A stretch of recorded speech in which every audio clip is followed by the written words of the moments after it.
Jadi, apa itu keselarasan? Keselarasan berasal dari kata KBBI yang artinya sesuai atau cocok. Jadi, keselarasan merupakan suatu keadaan yang menggambarkan kesesuaian atau kecocokan di mana seluruh masyarakat dalam semua komponen bekerja sesuai dengan porsinya masing-masing sehingga tercapai keharmonisan dan ketentraman.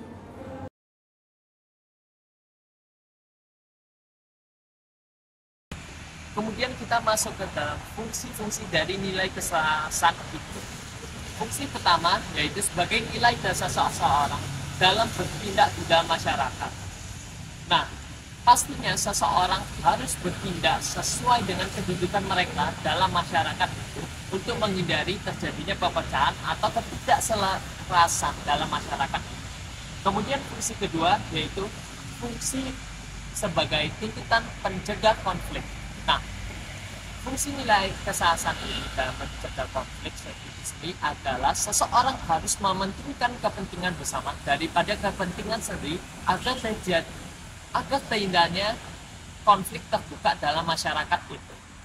Kemudian fungsi ketiga yaitu fungsi internalisasi. Dalam fungsi internalisasi, seseorang harus mengetahui bagaimana kondisi masyarakat itu. Pastinya seseorang akan merasa malu jika tindakan mereka itu tidak sesuai dengan lingkungan masyarakat sekitarnya.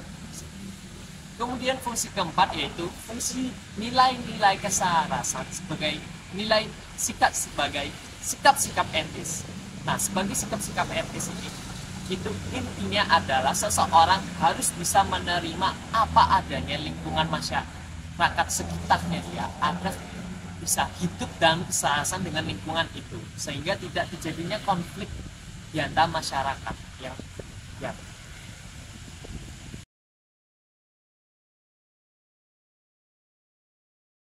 Oke, selanjutnya kita akan masuk ke sikap-sikap yang bisa kita lakukan untuk menjaga keselarasan sendiri. Yang pertama, itu ada sikap menjaga. Menjaga hubungan baik antar individu dapat menciptakan keharmonisan.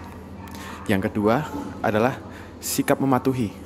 Kita harus mematuhi semua peraturan-peraturan yang ada di masyarakat. Karena peraturan sendiri itu bertujuan untuk menjaga keamanan dan kenyamanan di dalam lingkungan masyarakat. Yang ketiga, yaitu ada sikap menghargai.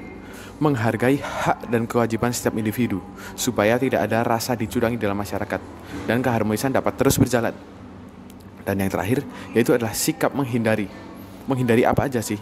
Yaitu menghindari semua sikap-sikap dan perkataan yang dapat menimbulkan konflik. Karena jika semakin banyak konflik yang terjadi, maka keharmonisan juga tidak akan pernah terjadi.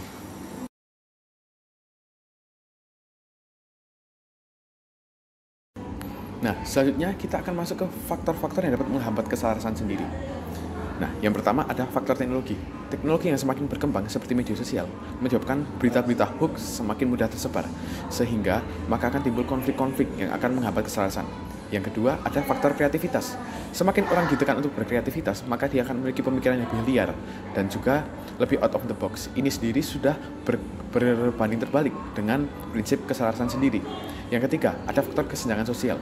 Semakin besar gap kesenjangan sosial yang ada di masyarakat, maka konflik-konflik akan mudah terjadi dan keselarasan juga akan terhambat.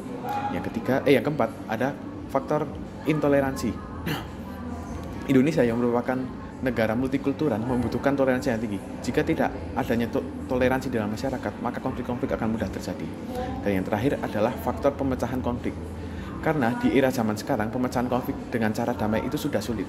Sehingga kebanyakan menggunakan pemecahan konflik yang menggunakan kekerasan dan yang juga akan menimbulkan permasalahan selanjutnya.